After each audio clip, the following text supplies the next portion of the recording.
ਕਰੋ ਆਪਣੇ ਦਾਸ ਗੁਰਮੀਤ ਸਿੰਘ ਵੱਲੋਂ। ਵਾਹਿਗੁਰੂ ਜੀ ਕਾ ਖਾਲਸਾ, ਵਾਹਿਗੁਰੂ ਜੀ ਕੀ ਫਤਿਹ ਜੀ। ਆਓ ਆਗਿਆ ਦਿਓ। ਸਭ ਤੋਂ ਪਹਿਲੇ ਸਤਿਗੁਰੂ ਗੁਰੂ ਤੇਗ ਬਹਾਦਰ ਮਹਾਰਾਜ ਚਰਨਾਂ 'ਚ ਅਰਦਾਸ ਕਰੀਏ।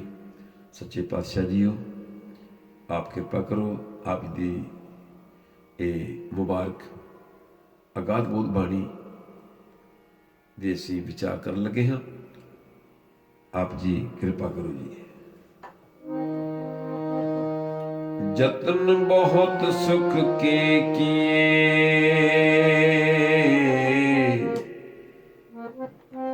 दुख को कियो न कोए। कहो नानक सुन रे मन,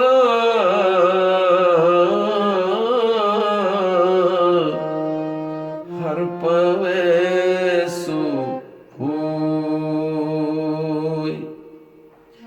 कहो नानक सुन रे मना,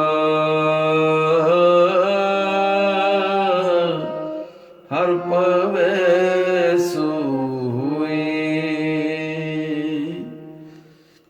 जतन बहुत सुख के किए, बड़े यत्न कीते कि सारी जिंदगी सुख ही मिले।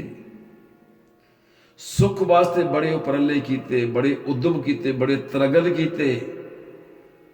दुख वास्ते कोई एक उपराला भी नहीं कीता। सतगुरु जी फरमाते कि हे मन सुनो, ਹੁੰਦਾ ਉਹੀ ਹੈ ਜੋ ਕੁਝ ਰੱਬ ਨੂੰ ਪਾਉਂਦਾ ਹੈ। ਇੱਥੇ ਥੋੜੀ ਵਿਚਾਰ ਵੀ ਆਪਾਂ ਕਰਨੀ ਹੈ, ਕਿਉਂਕਿ ਅਗਰ ਸਭ ਕੁਝ ਉਹੀ ਹੋਣਾ ਹੈ ਤੇ ਫਿਰ ਸਾਨੂੰ ਪਰਉਪਕਾਰ ਕਰਨ ਦਾ, ਸਿਮਰਨ ਕਰਨ ਦਾ, ਗੁਰੂ ਕਰਕੇ ਗੁਰੂ ਤੋਂ ਨਾਮ ਲੈ ਕੇ ਨਾਮ ਜਪਣ ਦਾ ਕੀ ਫਾਇਦਾ ਹੋਏਗਾ। ਇੱਕ ਕਵੀ ਵੀ ਕਹਿੰਦਾ ਕਿ ਪੱਤਾ ਵੀ ਅਗਰ ਹਿਲਤਾ ਉਨਕੀ ਰਜਾ ਸੇ ਤੇ ਮਾਲੂਮ ਨਹੀਂ ਬੰਦਾ ਗੁਨਾਹਗਰ ਕਿਉਂ ਹੈ। ਇਸ ਗੱਲ ਨੂੰ ਥੋੜਾ ਸਮਝ ਲਈਏ। ਹੈ ਪਾਣੀ ਵਿੱਚ ਹੀ ਸਭ ਕੁਝ, ਲੇਕਿਨ ਕੁਝ ਗਲਤ ਕੰਮ ਕਰ ਸਕਦਾ ਹੈ, ਸਹੀ ਵੀ ਕਰ ਸਕਦਾ ਹੈ, ਨਾਮ ਵੀ ਜਪ ਸਕਦਾ ਹੈ, ਨਸ਼ਾ ਪੀ ਕੇ ਸੌਂ ਵੀ ਸਕਦਾ ਹੈ। ਇਹ ਕੁਝ ਸੁਤੰਤਰਤਾ ਦਿੱਤੀ ਹੈ ਪਰਮਾਤਮਾ ਨੇ ਇਸ ਬੰਦੇ ਨੂੰ। ਹੋਰ ਜੁਨਾਂ ਵਿੱਚ ਤਾਂ ਨਾਮ ਜਪਿਆ ਨਹੀਂ ਜਾ ਸਕਦਾ, ਨਾ ਹੀ ਕਿਸੇ ਦੀ ਸੇਵਾ ਕਰ ਸਕਦੇ। ਵੈਸੇ ਉਹਨਾਂ ਨੇ ਦੇਖਿਆ, ਮੈਂ ਜਾਨਵਰ ਬਚਾਉਂਦੇ ਦੇਖੇ ਆ, ਉਹਨਾਂ ਨੂੰ ਬੜਾ ਪਤਾ ਹੈ। ਸੋ ਅੱਜ ਦੇ ਸ਼ਲੋਕ ਦੇ ਵਿੱਚ ਹੀ ਰਹੀਏ। ਜੋ ਵਿਅਰਥ ਹੈ, ਜਿਸ ਦਾ ਫਾਇਦਾ ਨਹੀਂ, ਉਹ ਆਪ ਹੀ ਆ ਜਾਂਦਾ ਹੈ। ਜੋ ਸਕਾਰਤ ਹੈ, ਉਸ ਨੂੰ ਲਿਆਉਣਾ ਪੈਂਦਾ ਹੈ। ਕਿਸੇ ਵੀ ਕਿਸਾਨ ਨੇ, ਅਸੀਂ ਵੀ ਇੱਕ ਅਲੋਟਮੈਂਟ ਲਈ ਹੈ, ਉੱਥੇ ਅਸੀਂ ਸਬਜ਼ੀਆਂ ਵਗੈਰਾ ਲਗਾਈ ਦੀਆਂ। ਉਹ ਸਬਜ਼ੀ ਬੀਜ ਕੇ ਆਉਂਦੇ ਹਾਂ ਤੇ ਹੋਰ ਬਹੁਤ ਕੁਛ ਜੰਮ ਪੈਂਦਾ ਜਿਹੜਾ ਅਸੀਂ ਬੀਜਿਆ ਵੀ ਨਹੀਂ ਹੈ, ਫਿਰ ਉਹਨੂੰ ਜਾ ਕੇ ਸਾਫ਼ ਕਰਨਾ ਪੈਂਦਾ। ਜੇ ਕਿਸੇ ਕਿਸਾਨ ਨੇ ਕੋਈ ਫਸਲ ਬੀਜੀ ਹੈ, ਕਣਕ ਬੀਜੀ ਹੈ, ਜਾਂ ਮੁੰਜੀ ਬੀਜੀ ਹੈ, ਕਪਾਹ ਬੀਜੀ ਹੈ, ਕਮਾਦ ਬੀਜਿਆ, ਪਰ ਉਹਦੇ ਵਿੱਚ ਹੋਰ ਘਾਸ ਫੂਸ, ਭਗਵਾਟ, ਪੋਲੀ, ਜਵਾਂ ਕਿਸੇ ਵੀ ਨਹੀਂ ਬੀਜੇ, ਇਹ ਆਪੇ ਹੀ ਪੈਦਾ ਹੋਏ। ਤੇ ਜਦੋਂ ਅਸੀਂ ਕੋਈ ਉਹ ਫਸਲ ਨੂੰ ਖੁਰਾਕ ਢੇਰ ਪਾਉਂਦੇ ਹਾਂ ਜਾਂ ਪਾਣੀ ਦਿੰਦੇ ਹਾਂ, ਉਹਨਾਂ ਨੂੰ ਵੀ ਆ ਜਾਂਦਾ, ਉਹ ਵੀ ਪ੍ਰਫੁੱਲਤ ਹੋਣ ਲੱਗ ਪੈਂਦੇ। ਕਈ ਵਾਰ ਤਾਂ ਖੇਤੀ ਤੇ ਉਹ ਜਿਹੜੀ ਹੋਰ ਮਤਲਬ ਘਾਸ ਫੂਸ ਜੰਮਦਾ, ਉਹ ਜ਼ਿਆਦਾ ਹੋ ਜਾਂਦਾ। ਜੇਕਰ ਸਮੇਂ ਸਿਰ ਉਸ ਨਦੀਨ ਨੂੰ, ਉਸ ਘਾਸ ਫੂਸ ਨੂੰ ਅਸੀਂ ਨਾ ਕੱਢੀਏ, ਜਿਹੜੀ ਖੁਰਾਕ ਖੇਤ ਤੋਂ ਫਸਲ ਨੇ ਲੈਣੀ ਹੈ, ਉਹ ਨਦੀਨ ਲੈ ਜਾਂਦਾ ਹੈ। ਉਗਦਾ ਆਪਣੇ ਆਪ ਹੀ ਹੈ। ਤੋ ਸਾਡੇ ਨਾ ਚਾਹੁੰਦਿਆਂ ਹੋਇਆਂ ਵੀ ਘਰਾਂ ਵਿੱਚ ਧੂੜ ਇਕੱਠੀ, ਭਾਵੇਂ ਜਿੰਨੇ ਮਰਜ਼ੀ ਤੁਸੀਂ ਤਾਕੀਆਂ ਬਾਰੇ ਬੰਦ ਕਰਕੇ ਰੱਖੋ, ਫਿਰ ਵੀ ਬਰੀਕ ਬਰੀਕ ਧੂੜ ਜਿਹੜੀ ਇਕੱਠੀ ਹੋ ਹੀ ਜਾਂਦੀ ਹੈ। ਇਸ ਕਰਕੇ ਸਿਆਣੇ ਘਰ 'ਚ ਰਹਿਣ ਵਾਲੇ ਜਾਂ ਘਰ ਵਾਲੀਆਂ ਬੀਬੀਆਂ, ਉਹ ਮਕਾਨ ਨੂੰ ਸਾਫ਼ ਕਰਦੀਆਂ ਨੇ, ਹਫ਼ਤੇ ਬਾਅਦ ਜ਼ਰੂਰ ਕਰਦੀਆਂ ਨੇ। ਸੁੰਦਰ ਵਸਤੂਆਂ ਜਿਹੜੀਆਂ ਮੈਲੀਆਂ ਹੋ ਜਾਂਦੀਆਂ ਨੇ, ਸਫਾਈ ਆਪ ਕਰਨੀ ਪੈਂਦੀ ਹੈ, ਮੈਲ ਆਪਣੇ ਆਪ ਆ ਜਾਂਦੀ ਹੈ। ਗੱਲ ਹੈ ਸਮਝਣ ਦੀ। ਇਸ ਸ਼ਲੋਕ ਨੂੰ ਸਮਝਣ ਲਈ ਮੈਲ ਆਪਣੇ ਆਪ ਆ ਜਾਂਦੀ ਹੈ। ਖੇਤੀ ਵਿੱਚ ਕੰਮ ਕਰਦੇ ਆ, ਭਾਈ ਲਹਿਣੇ ਨੂੰ ਗੁਰੂ ਨਾਨਕ ਦੇਵ ਜੀ ਨੇ ਬੜਾ ਸੁੰਦਰ ਉਪਦੇਸ਼ ਦਿੱਤਾ ਸੀ। ਬੜੀ ਸੁੰਦਰ ਉਪਦੇਸ਼ ਹੈ ਸਾਡੀ ਸਾਰੀ ਦੁਨੀਆ ਵਾਸਤੇ। ਕੀ ਹੈ? ਕਹਿ ਰਹੇ ਨੇ ਭਾਈ ਲਹਿਣੇ ਨੂੰ, ਲੇਕਿਨ ਉਪਦੇਸ਼ ਸਾਰੀ ਦੁਨੀਆ ਵਾਸਤੇ। ਕੀ ਕਹਿੰਦੇ ਹਨ? ਜਿਸ ਵੇਲੇ ਭਾਈ ਲਹਿਣਾ ਜੀ ਤੁਸੀਂ ਤਾਂ ਜਿਹੜੀ ਫਸਲ ਹੈ, ਮੁੰਜੀ ਹੈ, ਉਸ ਨੂੰ ਪੁੱਟ ਕੇ ਬਾਹਰ ਸੁੱਟੀ ਜਾ ਰਹੇ ਹੋ। ਇਹ ਤਾਂ ਤੁਸੀਂ ਘਾਸ ਫੂਸ ਨਦੀਨ ਕੱਢਣਾ ਸੀ, ਜਿਹੜਾ ਫਾਲਤੂ ਹੈ ਉਹਨੂੰ ਕੱਢਣਾ ਸੀ। ਸਤਿਗੁਰਾਂ ਕਿਹਾ ਭਾਈ ਲਹਿਣਾ ਜੀ ਬਸ ਇਹੀ ਭੁੱਲ ਸਾਰਾ ਸੰਸਾਰ ਕਰ ਰਿਹਾ। ਆ ਜਿਹੜੀ ਤੂੰ ਭੁੱਲ ਕਰਦਾ ਨਾ, ਇਹੀ ਭੁੱਲ ਸਾਰਾ ਸੰਸਾਰ ਕਰ ਰਿਹਾ ਹੈ। ਆਪਣੇ ਜੀਵਨ ਦੇ ਵਿੱਚੋਂ ਬੁਰਾਈਆਂ ਕੱਢ ਕੇ ਬਾਹਰ ਛੱਡੀਆਂ ਸਨ, ਲੇਕਿਨ ਜਿਹੜੀਆਂ ਚੰਗਿਆਈਆਂ ਉਹ ਗ੍ਰਹਿਣ ਕਰਨੀਆਂ ਸਨ। ਤੂੰ ਇੰਜ ਕਰ ਜੋ ਵਿਖੇ ਵਿਕਾਰ ਕਾਮ ਆਦਿ ਇਹ ਦੁਸ਼ਟ ਹਨ, ਇਹਨਾਂ ਨੂੰ ਪੁੱਟ ਕੇ ਬਾਹਰ ਸੁੱਟ ਦੇ। ਇਹਨਾਂ ਨੂੰ ਤਿਆਗ ਕੇ ਆਪਣੇ ਅੰਤਰਾਤਮੇ ਟਿਕ ਕੇ ਸਿਮਰਨ ਕਰਨਾ ਚਾਹੀਦਾ ਹੈ।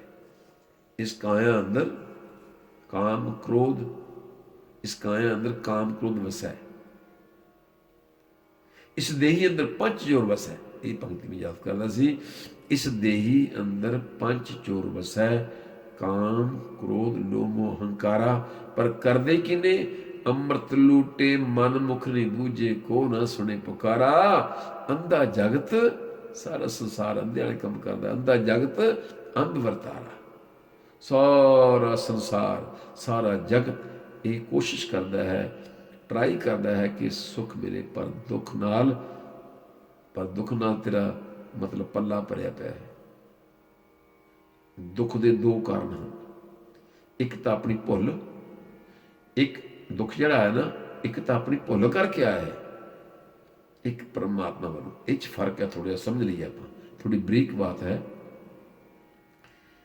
ਇੱਕ ਦੁੱਖ ਆਪਣੀ ਗਲਤੀ ਕਾਰਨ ਆਇਆ, ਇੱਕ ਪਰਮਾਤਮਾ। ਸ਼ਰਾਬ ਲਿਆ ਸੀ ਕਿ ਮਸਤੀ ਆਏਗੀ, ਪਰ ਪੀ ਕੇ ਇਸ ਤੋਂ ਬੰਦੇ ਨੂੰ ਕੁੱਟਿਆ, ਬੰਦਾ ਕਤਲ ਕਰਤਾ, ਉਮਰ ਭਰ ਜੇਲ੍ਹ ਜਾਣਾ ਪਿਆ। ਇਹ ਦੁੱਖ ਵਿੱਚ, ਇਹ ਦੁੱਖ ਇਸ ਦੀ ਭੁੱਲ ਕਰਕੇ ਹੈ। ਜਿਹੜਾ ਕਹਿੰਦਾ ਖੋਟੇ ਕੋ ਖਰਾ ਕਹੇ, ਖਰੇ ਸਾਰ ਨਾ ਜਾਣੇ, ਅੰਧੇ ਕਾ ਨਹੁ ਪਾਰਖੂ, ਕਲੀ ਕਾਲ ਵਡਾਣੇ। ਇੱਕ ਬੱਚੇ ਨੇ ਚੋਰੀ ਕੀਤੀ, ਚਪੇੜਾਂ ਮਾਰੀਆਂ ਜਾਂ ਮਾਸਟਰ ਨੇ ਜਾਂ ਉਹਦੀ ਮਾਤਾ ਨੇ। ਇੱਕ ਬੱਚੇ ਨੇ ਚੋਰੀ ਵਾਸਤੇ ਕਿਹਾ, ਮਾਤਾ ਜੀ, ਬੀਬੀ ਜੀ, ਮਾਤਾ ਜੀ ਉਹ ਫਲਾਣੇ ਬੱਚੇ ਕੋਲ ਮੇਰਾ ਨਾਲ ਪੜ੍ਹਦਾ ਹੈ, ਉਹਦੇ ਕੋਲ ਬਹੁਤ ਵਧੀਆ ਪੈਨ ਹੈ, ਮੈਂ ਅੱਜ ਉਹਦੇ ਪੈਨ ਮੈਂ ਕੱਢ ਲੈਣਾ। ਮਾਂ ਨੇ ਚਪੇੜ ਮਾਰੀ। ਇਹ ਫਰਕ ਹੈ। ਇੱਕ ਬੱਚੇ ਨੇ ਚੋਰੀ ਕੀਤੀ, ਚਪੇੜਾਂ ਖਾਧੀਆਂ।